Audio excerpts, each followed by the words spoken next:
कैसे हैं आप सब लोग। वेलकम है आपका योद्धा बैच में। गवर्नमेंट बजट चैप्टर पढ़ रहे थे हम लोग। इसका पार्ट 1 हमने खत्म कर दिया था, जिसके अंदर बजट होता क्या है वो पढ़ा हमने।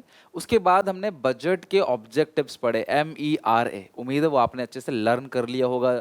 और आज के पार्ट में हम लोग क्लासिफिकेशन पढ़ेंगे, जो अगेन बहुत इंपॉर्टेंट है, ध्यान से अच्छे से समझना। Classification of government budget. आप सबको पता है जो टोटल बजट है वो क्लासिफाई होता है दो चीजों में। मैंने आपको शुरू में ही बताया था, बजट के अंदर दो ही चीजें आती हैं। सबसे पहला बजटरी रिसीट्स। अब एक एक करके ना हम लोग इसको डिटेल में देखेंगे और ना समझने की कोशिश करेंगे। लिखने को तो आपको बुक में सब कुछ लिखा मिल जाएगा, बट हाँ यहाँ पे हम अंडरस्टैंडिंग बनाएंगे अपनी कि यार एक्चुअली में ये चीज़ें होती क्या है, वर्क कैसे करती हैं, और आपके दिमाग में इस चीज़ को एक्सेप्ट करवाने की जिम्मेदारी मेरी कि आप मान जाओ हाँ यार ऐसा होता है। ठीक है, बजटरी रिसीट्स, बजटरी एक्सपेंडिचर। ठीक है, देखो जो बजटरी रिसीट्स होता है उसका मतलब होता है टोटल रिसीट। बजटरी रिसीट्स का मतलब क्या होता है? Total receipts of the government over a fiscal year. साल भर में जितनी भी कमाई सरकार की होने वाली है, टोटल, कहीं से भी एक रुपया आए कैसे भी आए, वो सारी रिसीट्स को बोलते हैं बजटरी रिसीट। और साल भर में जितने भी खर्चे सरकार के होने वाले हैं उसको हम लोग बोलते हैं बजटरी एक्सपेंडिचर।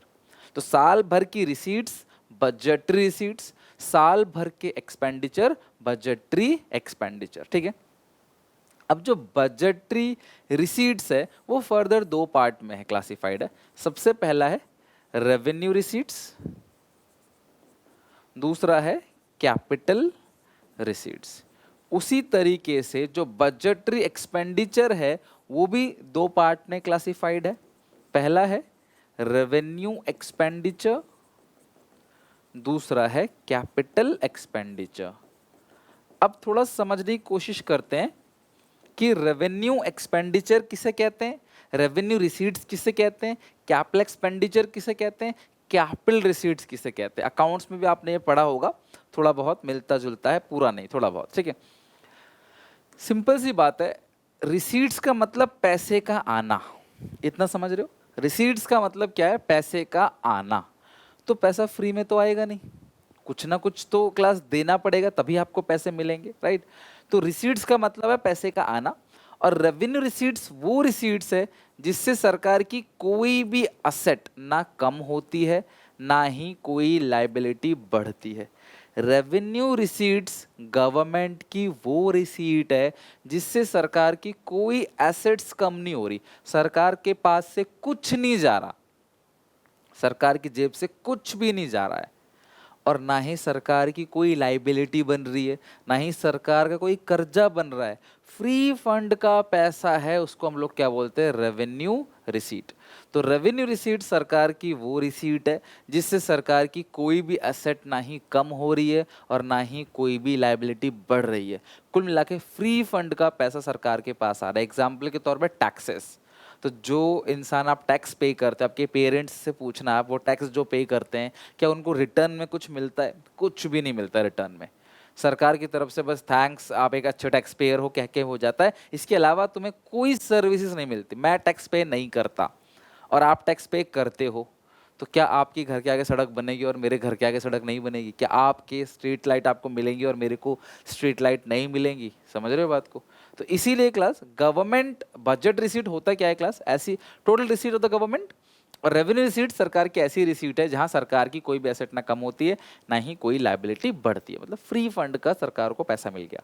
लेकिन कैपिटल रिसीट सरकार की ऐसी रिसीट्स है जिससे कोई ना कोई एसेट सरकार की कम होगी, नहीं तो कोई ना कोई लायबिलिटी सरकार की बढ़ेगी। फ्री में पैसा नहीं मिल रहा। एग्जाम्पल बोरोइंग्स, सरकार ने उधार लिया तो क्या पैसा आया? हाँ पैसा आया, तो वो रिसीट है।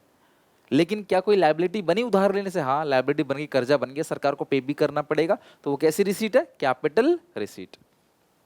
सो तो कैपिटल रिसीट सरकार की ऐसी रिसीट है जिससे कोई ना कोई सरकार की एसेट कम हो जाएगी, नहीं तो कोई ना कोई लायबिलिटी बढ़ जाएगी। जैसे सरकारी कंपनी को सरकार ने बेच दिया, इंडियन रेलवे का कुछ हिस्सा सरकार ने बेच दिया, तो उससे होगा क्या, सरकार की एसेट थी वो, इंडियन रेलवे सरकार की एसेट है, सरकारी कंपनी सरकार की एसेट है, वो खत्म हो गया और पैसा भी आ गया। तो जब पैसा आए साथ में कोई ना कोई लायबिलिटी बन जाए या एसेट्स कम हो जाए तो वो कैपिटल रिसीट कहलाता है। और जहाँ पे एसेट लायबिलिटी में कोई चेंजेस नहीं आता उसको हम लोग रेवेन्यू रिसीट्स बोलते हैं। कई बार बच्चे जो वो बच्चे होते हैं ह्यूमैनिटीज साइड्स के, आर्ट साइड्स के बच्चे होते हैं, तो आर्ट साइड के बच्चों को पता नहीं होता कि यार सर एसेट्स क्या होते हैं। एसेट मतलब property, land, building, plant, machinery, जो भी तुम्हारे पास है, तुम्हारी संपत्ति, वो प्रॉपर्टी है। और लायबिलिटी मतलब कर्जा, तुम्हारे सर पे जो उधारी है, कर्जा है, टेंशन है, पैसे देने हैं किसी को, वो लायबिलिटी है। ठीक है, तो ये समझ आ गया।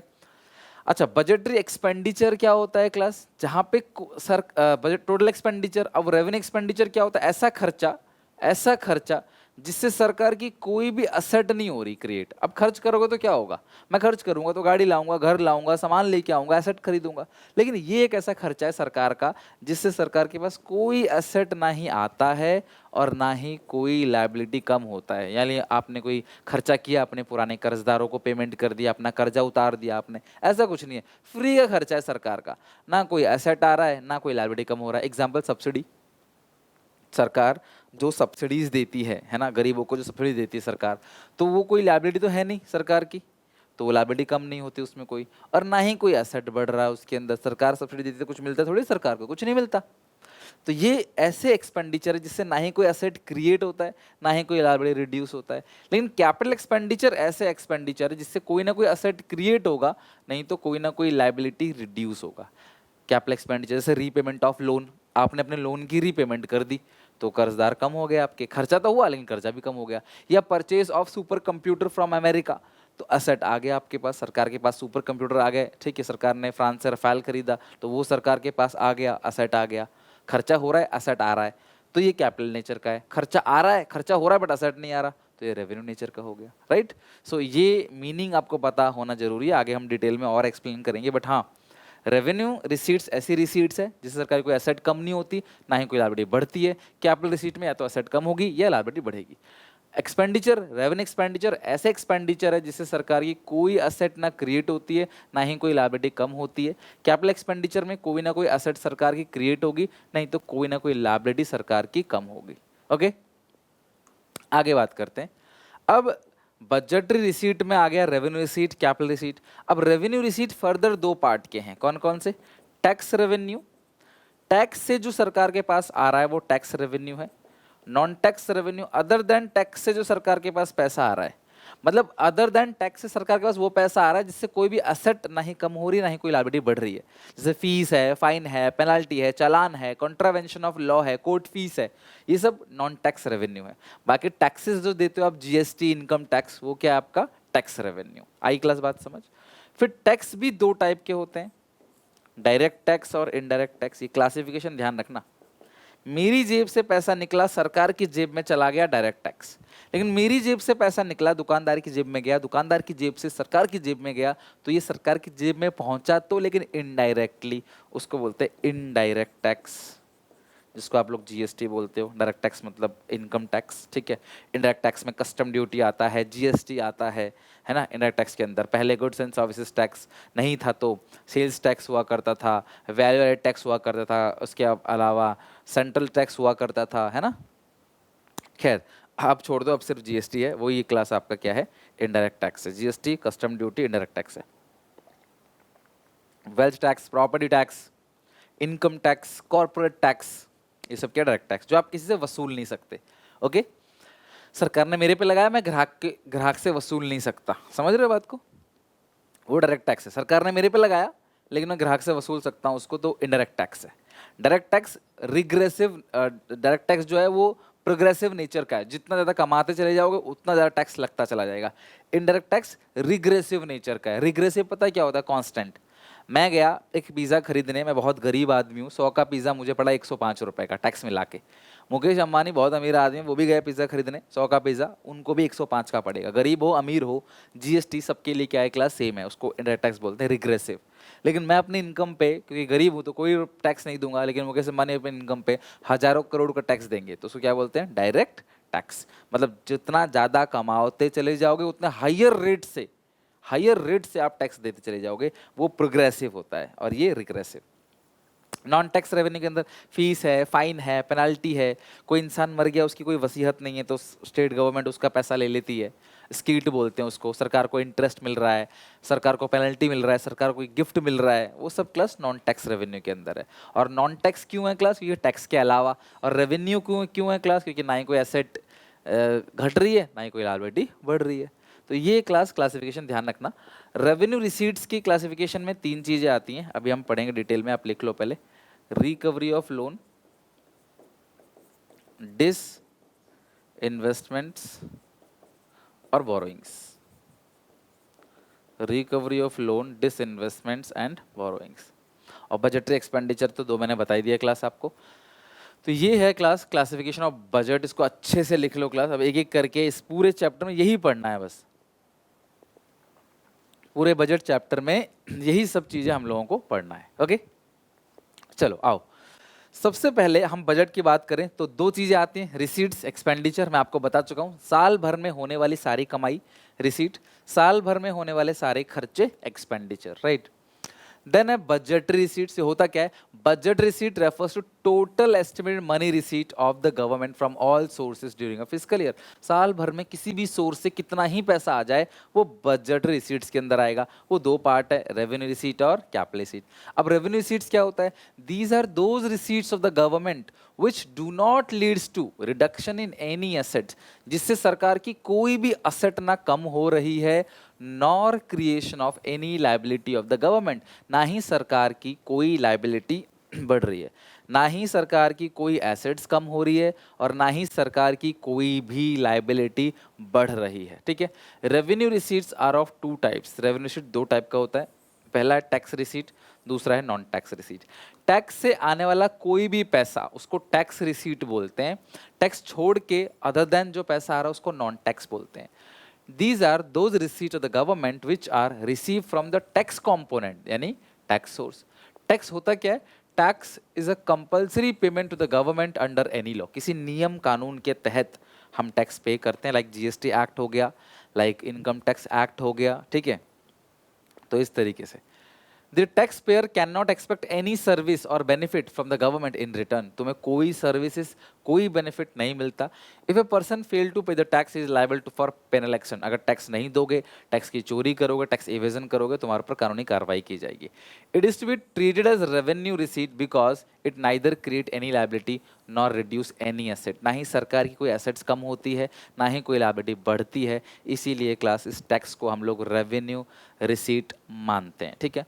फिर टैक्स 2 टाइप के होते हैं, डायरेक्ट टैक्स और इनडायरेक्ट टैक्स। डायरेक्ट टैक्स क्या होता है क्लास? देखो ये रहा, आपकी जेब से सीधा सरकार की जेब में पहुंच गया, टैक्स पेयर की जेब से सीधा सरकार की जेब में पहुंच गया। Tax collect bye the government directly from the tax payer. Tax payer मतलब जो इंसान टैक्स पे कर रहा है, ठीक है, उसको क्या बोलते हैं? Direct tax. और डायरेक्ट टैक्स का नेचर क्या होता है? ध्यान रखना क्लास, प्रोग्रेसिव। क्या होता है क्लास? प्रोग्रेसिव। प्रोग्रेसिव। और डायरेक्ट टैक्स में ये अपना बोझ किसी और पे शिफ्ट नहीं कर सकता, not shiftable. Burden of tax is not shiftable. जो टैक्स का बर्डन है वो आप किसी पे शिफ्ट नहीं कर सकते। लेकिन जीएसटी जो कि इनडायरेक्ट टैक्स है वो क्या है? टैक्स पेयर देगा दुकानदार को, दुकानदार देगा सरकार को। रिटेलर हो गया, मैन्युफैक्चरर हो गया, होलसेलर हो गया, एजेंट हो गया, तुमने किसी को भी दिया वो सरकार को देगा। एग्जाम्पल, मैंने कोर्स बनाया जो कि 5,000 रुपए का है। सरकार मुझे बोलेगी सुनील तुम कोर्स बेच रहे हो बच्चों को, मैं बोलूँगा हाँ, तो बोलेगी भैया तुम टैक्स दो 18% का, तो मैं इस पे 18% जो है ऐड कर दूंगा। ठीक है, तो कितना बन जाएगा? 900 रुपये। तो मैं आपको कितने का बेचूंगा? 5,900 का। तो 900 रुपये मैं सरकार को दे दूंगा और 5,000 मैं अपनी जेब में रखूंगा। समझ रहे हो? मुझे 5 ही मिला, लेकिन सरकार कहती है तुम ग्राहक से वसूलो 900 रुपये, तो हम ग्राहक से 900 रुपये वसूल के सरकार को दे देते हैं। इसी तरीके से McD, Domino's, pizza, Starbucks, cafe coffee, CCD, जहाँ भी जाते हो आप, वो ऐसे ही चलता है। ठीक है। तो government collect tax from manufacture retailer, manufacture collect tax from retailer, at the end retailer collect tax from tax whole amount from customer. सीधी सी बात है, कंज्यूमर से अगर बीच में 2-3 लोग हैं, सब पे टैक्स ऐड होता जाता है। ये टैक्स ऐड करते करते बेचारे ग्राहक को ही सारे टैक्सेस देने पड़ते हैं। तो बीच में जितने मिडिल मैन होंगे, ग्राहक को सामान उतना ही महंगा पड़ता है। ठीक है। तो ये चीज़ हो गई। तो अब देखो मैं 5,000 का कोर्स आपको बेच रहा हूँ, 900 रुपये आपसे लिए, तो मेरे को तो 5,000 ही मिला ना, मेरी जेब से क्या गया, कुछ नहीं। मुझे पहले ही 5 मिल रहे थे, मुझे अभी भी 5, मैं वो 900 आपसे वसूल लूंगा और वो 900 क्लास जमा कर दूंगा सरकार को। ओके, इसके लिए तुम्हें एक सर्टिफिकेट मिल जाता है कि हाँ सुनील सर ने ये पैसा सरकार को जमा किया, राइट। अब टैक्स दो टाइप के हैं, एक्सप्लेन करते हैं डिफरेंस के साथ। कई बार पूछा आता है difference between direct tax and indirect tax. तो डायरेक्ट टैक्स क्या है? Direct tax are those tax the person who bear the burden of tax does himself pay with government या डिपॉजिट विद गवर्नमेंट। जिसके ऊपर टैक्स का बोझ है वो खुद सरकार को टैक्स देगा। डायरेक्ट टैक्स के अंदर मेरी इनकम पे सरकार ने टैक्स लगाया तो मेरी इनकम पे टैक्स मैं ही दूंगा, मैं आपसे वसूल नहीं सकता। Indirect tax are those tax the person who bear the burden of tax does not himself deposit it with government. तुम्हारे ऊपर जो टैक्स का बर्डन है तुम वो ग्राहक सरकार को जमा नहीं करते डायरेक्टली, तुम दुकानदार को देते हो, ऐड करके दुकानदार आपके बदले सरकार को देता है। Burden of these taxes are shiftable, that is the amount of tax can be recover from customer. अब बर्डन ऑफ इस टैक्स का जो बर्डन है वो शिफ्टेबल है। अब कई बार बच्चे बोलते सर हमें कैसे पता चलेगा कि आपको जो अब टैक्स दिया वो आपने सरकार को जमा कराया कि नहीं। तो देखो क्लास, आप पैसे अकाउंट में अगर देते हो तो फिर कोई प्रॉब्लम नहीं है, वो टैक्स को वो सरकार को देगा ही देगा। अगर तुमने पैसे किसी के खाते में डाल दिए, इसका मतलब सरकार देख लेगी तुम्हारे खाते में जो भी पैसा आया उसका 18% तुमको देना ही देना है किसी भी तरीके से। तो अगर आपने किसी के अकाउंट में खाते में टैक्स पैसा डाला है तो पक्की बात है वो टैक्स देगा ही देगा, ठीक है। These taxes are regressive in nature. तो जो टैक्सेस है ये रिग्रेसिव नेचर का है। क्या है क्लास? रिग्रेसिव नेचर, यानी कि प्रोग्रेसिव नहीं है, रिग्रेसिव है। जीएसटी हो गया, कस्टम ड्यूटी हो गया, ये आपका इनडायरेक्ट टैक्स है। लेकिन बर्डन ऑफ दीज टैक्सेस, इसका जो बर्डन है वो शिफ्टेबल है, आप ग्राहक के ऊपर शिफ्ट कर सकते हो। सॉरी, नॉट शिफ्टेबल, आप ग्राहक के ऊपर शिफ्ट नहीं कर सकते, इनडायरेक्ट में आप शिफ्ट कर सकते हो, ठीक है। और that is the amount of tax can not be recover from any other. These taxes are progressive in nature, जैसे income tax, corporation tax, gift tax. ध्यान, गिफ्ट टैक्स, गिफ्ट देने में भी टैक्स लगता है। अगर आप किसी को गिफ्ट दे रहे हो जो कि 50,000 से ज़्यादा है और शादी ब्याह के केस में नहीं है तो क्लास आपको सरकार को टैक्स भी देना पड़ेगा, राइट। गिफ्ट टैक्स हो गया, संपत्ति टैक्स हो गया, वेल्थ टैक्स, ये सब डायरेक्ट टैक्स है। तो एग्जाम्पल ध्यान रखना, इनडायरेक्ट टैक्स जो है वो शिफ्टेबल है, किसी और के ऊपर शिफ्ट कर सकते हो। रिग्रेसिव नेचर का है, ये नॉट शिफ्टेबल है, प्रोग्रेसिव नेचर का है। बाकी मीनिंग ध्यान रखना आप। अब आते हैं नॉन टैक्स रिसीट। सरकार को फ्री में पैसा मिल रहा है लेकिन वो टैक्स कंपोनेंट नहीं है, अदर देन टैक्स है। Non tax receipt are those receipts which are receive from the sources other than taxes. These are the following, like fine, fees. Fine क्या होता है क्लास? आपने कुछ कानून का उल्लंघन किया, आपने लॉ ब्रेकर, जो लॉ तोड़ते हैं, कानून तोड़ते हैं, उनको एक इकोनॉमिक पनिशमेंट दी जाती है कि भाई पैसा लगेगा अगर उनको तो शायद वो कानून ना तोड़े। लाइक 100 रुपये का चालान था तो लोग तोड़ देते थे, 500 का चालान हो गया तो लोग डरते हैं तोड़ने से, है कि नहीं। कल को 5,000 का चालान हो जाएगा तो किसी की हिम्मत नहीं होगी जो रेड लाइट क्रॉस कर दे, अगर रेड लाइट पे कैमरे और पुलिस लोग खड़े हैं तो सोचे अभी एक एक गलती की तो 5,000 का चालान, तो और कानून का पालन करेंगे, जैसे दुबई में होता है। तो ये आप जो इसका मेन पर्पस कमाई करना नहीं है। जो अगर कहीं पेनल्टी सरकार बढ़ा रही है, इसका मेन पर्पस कमाई करना नहीं है, आप लोग थोड़ा रेस्पेक्टफुल बने लॉ की तरफ, लॉ को ना तोड़े, उसके लिए होता है। फीस क्या होता है? सरकारी सेवाएं, सरकारी सर्विसेज, पासपोर्ट हो गया, लैंड रजिस्ट्रेशन।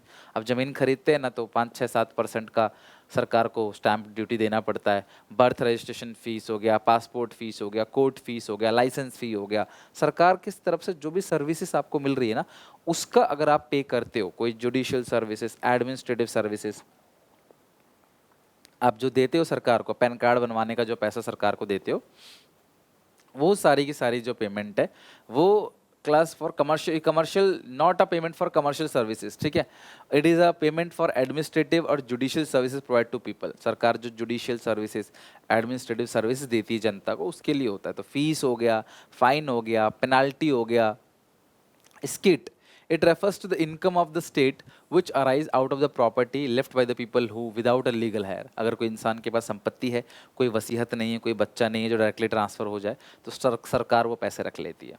अगला डोनेशन, सरकार को डोनेशन, ग्रांट, चैरिटी मिलती है, वो भी सरकारी कमाई है। ना कोई असेट कम हो रहा है, ना कोई लायबिलिटी बढ़ रहा है, इसीलिए रेवेन्यू रिसीट है।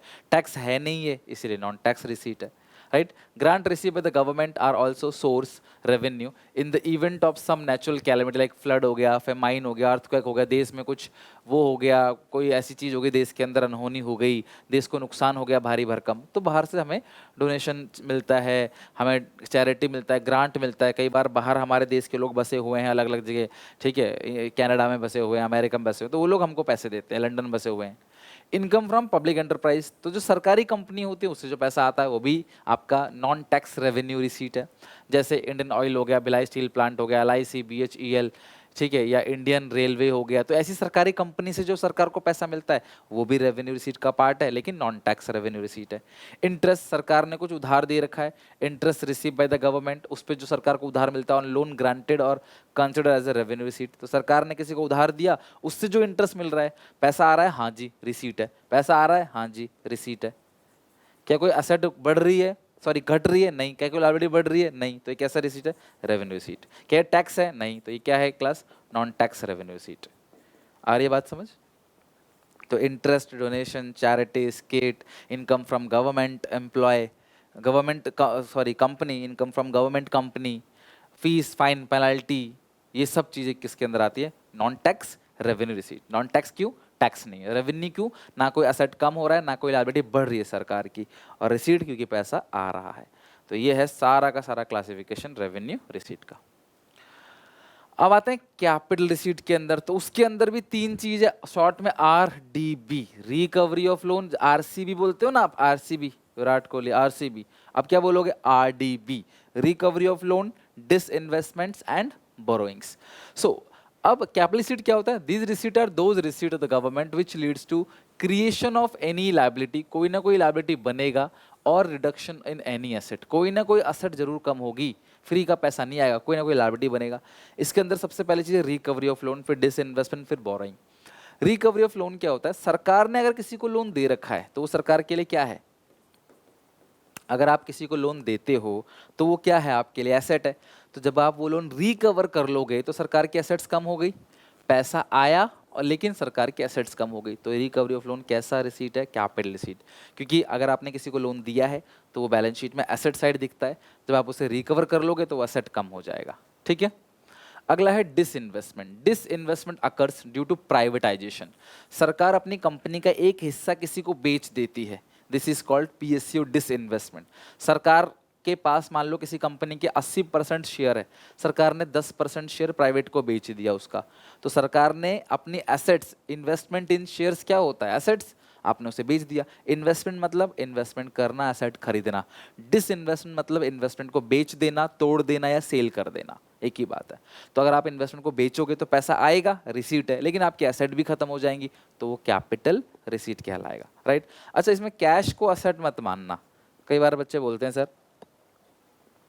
अगर हम टैक्स कलेक्ट कर रहे हैं तो भी तुम्हारे पास कैश आ रहा है, कैश को मत देखो आप, कैश क्या, रिसीट में तो पैसा आएगा ही आएगा, तभी उन्होंने बोला अकाउंट्स वाला नहीं है सिस्टम ये।